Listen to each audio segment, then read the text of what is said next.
እንግዲህ ሩታ ፖሊስ ጋር ሄዳለች። አብርሃምም እንግዲህ ልጁን ይዞ ጠፍቷል። ሜሪ ደግሞ እንግዲህ በሌላ በኩል ከአብርሃም ጋር እየሰራች ነው፣ የልጁ መጥፋት ላይ እጅሽ አለበት ተብላለች ማለት ነው። እንግዲህ ዛሬ እነዚህን ነገሮች ዘርዘር አድርገን እናያለን ማለት ነው። ሰላም ሰላም፣ ጤና ይስጥልኝ። እንዴት ናችሁ? ለዚህ ቻናል አዲስ ከሆናችሁ ሰብስክራይብ በማድረግ ቤተሰቦች እንድትሆኑ ጋብዛለሁ።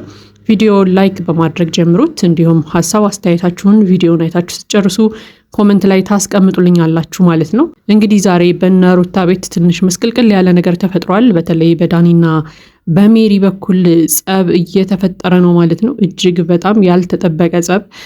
ማንም በዚህ ልክ እንግዲህ ሁለቱ ሰዎች ራስ በራሳቸው ይጠራጠራሉ ተብሎ አይጠበቅም። እንግዲህ ዛሬ ግን ዳኒ እንግዲህ ልክ ልኳን እየነገራት ነበር ሜሪን ማለት ነው። አንቺ ነሽ እጅሽ ያለበት እዚህ ነገር ውስጥ እያለ ማለት ነው። እንግዲህ አብርሃም ትላንትና ልጁን ይዞ እንደወጣ እናስታውሳለን። ከቤት ሲወጣ ያው ልጁን ለማዝናናት ነበረ። ነገር ግን በዛው ልጁን ይዞ ጠፍቷል ማለት ነው። ልጁን ይዞ እንግዲህ ሄርሜላ ቤት ነው የሄደው። በጣም በሚያስገርም ሁኔታ ልጁን ይዞ ሲሄድም ስልኩን አጠፋፍቶ እንግዲህ ጠፍቶባቸዋል ማለት ነው።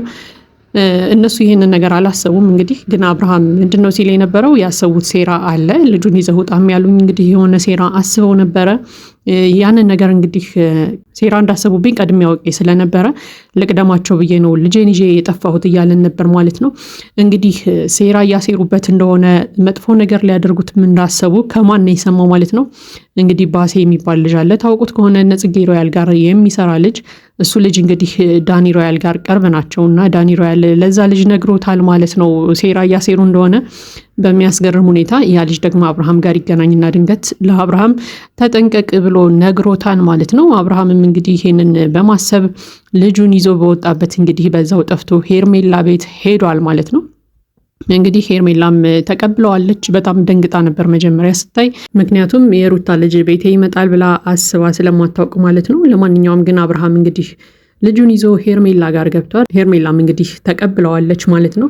ነገር ግን ያው ተጠራጥራ ነበረ። እርግጠኛ ነህ ከአንተ ጋር እንዲኖር ነው ያመጣኸው? ሩታ ፈቅዳልህ ነው ወይ እያለችም እንግዲህ ስትጠይቀው ሰምተናል ማለት ነው። ነገር ግን የሆነ ሆኖ አብርሃም ያደረገው ነገር ጥሩ ነው ብዬ አላስብም። ምክንያቱም ልጅን ከእናቱ መነጠል የለበትም። የፈለገ ቢሆን የፈለገ ሴራ ቢያሴሩበት የፈለገ መጥፎ ነገር ሊያደርጉት ቢፈልጉ ራሱ ለራሱ ነው እንጂ መጠንቀቅ ያለበት። ልጁ ላይ ምንም ነገር ሊያደርጉበት አይችሉም። ምክንያቱም ሩታ እናቱ ነች። ልጇ ላይ ምንም ነገር ልታደርግ አትችልም። ስለዚህ አብርሃም መጠንቀቅም ካለብህ ራስህን የሆነ ነገር እንዳያደርጉ እንደባለፈው የሆነ ነገር እንዳይዙብህ ነው እንጂ መጠንቀቅ ያለብህ በልጅህ ላይ ምንም ሊያመጡ ስለማይችሉ ልጁን ይዘህ መጥፋትህ አግባብ ነው ብዬ አላምንም። ምክንያቱም ጥሩ አይደለም፣ ከእናት ልጅን መነጠል ጥሩ አይደለም። በተለይ ደግሞ ልጅህ ገና ሕፃን ልጅ ነው፣ እናቱ ታስፈልገዋለች በዚህ ሰዓት። ስለዚህ ሩታንም እንደዚህ አይነት ድንጋጤ ውስጥ ባትከታት መልካም ነበረ። ለማንኛውም ግን የሆነ ሆኖ እንግዲህ አብርሃም ልጁን ይዞ ሄዷል ማለት ነው። እንግዲህ እነ ሩታም እንግዲህ በጣም ደንግጣ ነበረ።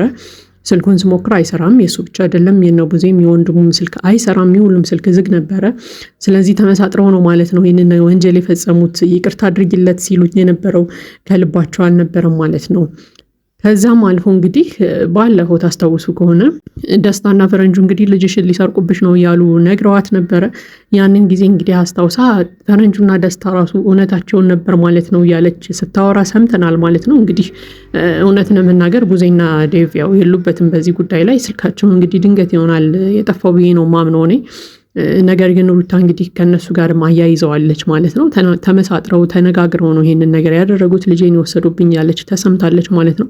እንግዲህ እዚሁ ጋር ተያይዞ እጅግ በጣም ሁላችንም ያልጠበቅነው ነገርም ተፈጥሯል ማለት ነው። እንግዲህ ዳኒ ሜሪን አንቺ ነሽ ለዚህ ሁሉ ተጠያቂዋ፣ አንቺ ነሽ ልጁን ይዘው እንዲወጣ ያደረግሽው፣ ከዛም አልፎ እንግዲህ አንቺ ነሽ ይቅርታን ጠይቃቸው፣ ይቅርታ እናርግላቸው እያልሽ ከሄርሜላ ጋርም ከአብርሃም ጋርም እንድንቀራረብ ያደረግሽን እያለ ሲወቅሳት ነበር ማለት ነው።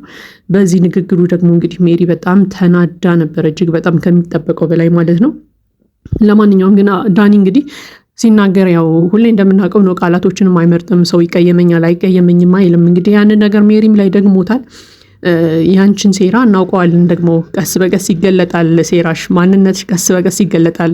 አብርሃም ጋር ተመሳጥረሽ እየሰራሽ እንዳለ ደርሼበታለሁ እያላት ሁላ ነበር ማለት ነው በሚያስደንቅ ሁኔታ። እንግዲህ ይህንን ነገር በመስማቷ ሜሪ ትንሽ የተደናገጠች ይመስላል። ነገር ግን እሷም እንግዲህ ዳኒን እየሰደበችውም እየጮኸችበትም ነበረ። ሩታ እንደውም እንዴ የኔ ጉዳይ ነው የሚቀድመው የእናንተ ጉዳይ ነው የሚቀድመው፣ እስኪ እኔ ልረጋጋ እንድረጋጋ አድርጉኝ እያለቻቸው ነበር ማለት ነው። ነገር ግን ሊሰሟትም አልፈለጉም። በቃ ዝም ብለው ሲጨቃጨቁ ነበረ፣ ራስ በራሳቸው ሲወቃቀሱ ነበር ማለት ነው። አንተ ነህ ጥፋተኛ፣ አንቺ ነሽ፣ አንቺ እጅሽ አለበት እያለ እንግዲህ ዳኒም ሲወቅሳት ነበር ማለት ነው። እንግዲህ አዙሮ ደግሞ እንግዲህ ሜሪን ከአብርሃም ጋር አብረው የሚሰሩ አድርገዋታል ማለት ነው በጣም በሚያስደንቅ ሁኔታ። ያም ሆኖ ይህ ግን እንግዲህ አብርሃም ልጁን ይዞ እንግዲህ ከሄርሜላ ቤት ሄደው ያው 1-4 ቀን ሄርሜላ ጋር ቆይቶ ከዛ ልጁን ይዞ እንግዲህ ወደ ራሱ ቤት ለመውሰድ ነው ማለት ነው። ነገር ግን እስከ መቼ ጊዜ እንግዲህ ይሄ ነገር እንደሚቆይ አላውቅም ብሏል። ነገር ግን ያው ሩታም ምን ነበር ስትል የነበረው በቃ ፖሊስ ጣቢያ ሂጅ አመልክታለሁ ልጄ እንዲፈልጉልኝ እነግራለሁ እያለች ነበር ማለት ነው። ያው ሜሪ እንግዲህ ፖሊስ ጣቢያ ለመሄድ መፍጠን የለብንም፣ ፖሊስ ጣቢያ ስንሄድ አብርሃም ልጁን ይዞ ሊመጣ ይችላል፣ ስለዚህ ምን እንዳጋጠመው አናቅም፣ ለምን ስልኩንም እንዳጠፋ አናውቅም፣ ተረጋግተን ትንሽ እንጠብቅ እያለች ነበር ማለት ነው። እንግዲህ ዛሬ ሜሪ ትክክል ሆናለች። እውነት ለመናገር አብርሃም ልጁን ይዞ ቢጠፋም እንኳን ግን ትንሽ መረጋጋትና ማሰብ እንዳለባቸው ስትናገር ነበር ማለት ነው። ዳኒ እንግዲህ ያው ሁሌ እንደምናውቀው ሰላም ወይም የተረጋጋ ሁኔታ የማይመቸው ሰው ነውና አንዳንድ ጊዜ ሰው ፊት የምንናገረውን ነገር መጠንቀቅ አለብን ብዬ አስባለሁ። ሩታ የልጁ እናት ነች። ተጨናንቃ ባለችበት እያለቀሰች ባለችበት ሰዓት የባሰ ሀዘኗን የሚያጋግል ነገር ነበር ሲናገር የነበረው። ልጁን ምን አድርጎት እንደሆነ በምን እናውቃለን፣ ልጁ የሆነ ነገር ደርሶበት ይሆናል ምናምን እያለ እንግዲህ የሌለ ታሪክ ሲናገር ነበር። በነገራችን ላይ እናቶች ፊት ስለ ልጆቻቸው እንደዚህ አይነት ነገር አይወራም። በጣም ነውር ነው በጣም። ምክንያቱም በቃ የእናት ልብ ይታወቃል ምን ያህል ሊጎዳ እንደሚችል በትንሽ ነገር። ስለዚህ ጭራሽ እሷ ተጨናንቃ ባለችበት ሁኔታ ከስር እሳት እየለኮሰ ነበረ። በቃ ምን አድርጎት እንደሆነ አናውቅም፣ ልጁ የሆነ ነገር ሆኖ ይሆናል፣ አደጋ ደርሶበት ይሆናል እያለ ሁላ ሲያስጨንቃት ነበር ማለት ነው። ለማንኛውም ግን ያው መጨረሻ ላይ የተስማሙት እንግዲህ ወደ ፖሊስ ጣቢያ ለመሄድ ነው።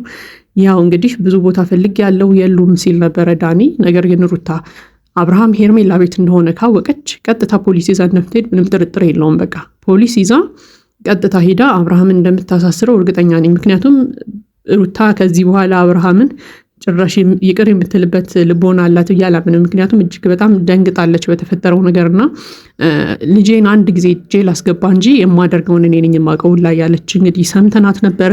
እንግዲህ ሩታ ያው በምታደርጋቸው ነገሮች በጣም ቆራጥ እንደሆነች ሁላችንም እናውቃለን። ወደኋላ የምትል ሴት አይደለችም። ስለዚህ አሁንም አብርሃምን እንግዲህ ከዚህ ከፍ ባለ መንገድ ልትበቀለው እንደምትችል ነው የማስበው። ምክንያቱም በቃ እንደምታሳስረውም እርግጠኛ ነኝ። በቃ ምክንያቱም ከዚህ በላይ የሚያመጣባት ነገር ስለሌለ ማለት ነው። እሷም እየተናገረች ስለነበረ ልጄን እጄ ላስገባ እንጂ የማደርገውን እኔ ነኝ የማውቀው እያለች ነበር። ባታሳስረው እንኳን ድጋሚ ልጁን እንዲያይ ግን የምትፈቅድለት አይመስለኝም። ጭራሽ ልጇ አጠገብ እንዳይደርስ ነው የምታደርገውና ትንሽ አብርሃም ዛሬ በጣም ከፍተኛ ጥፋት ነው ያጠፋው ብዬ አምናለሁ። ከዚህ በኋላ እንግዲህ ልጄን እንዳላይ የምታደርገኛለች ብሎ አስቦም ከሆነ ጉዳዩን እንግዲህ በሕግ መያዝ ይችል ነበር ብዬ አምናለሁ። ለማንኛውም ግን አብርሃም ዛሬ እንግዲህ ትልቅ ጥፋት እንዳጠፋ ተሰምቶኛል። ይህ እንግዲህ የኔ ሀሳብ አስተያየት ነው። የእናንተን ሀሳብ አስተያየት ደግሞ ኮመንት ላይ ያስቀምጡልኝ። ለዚህ ቻናል አዲስ ከሆናችሁ ሰብስክራይብ በማድረግ ቤተሰቦቼ እንድትሆኑ ጋብዛለሁ። ቪዲዮ ላይክ በማድረግ አበረታቱን። መልካም ጊዜ ይሁንላችሁ።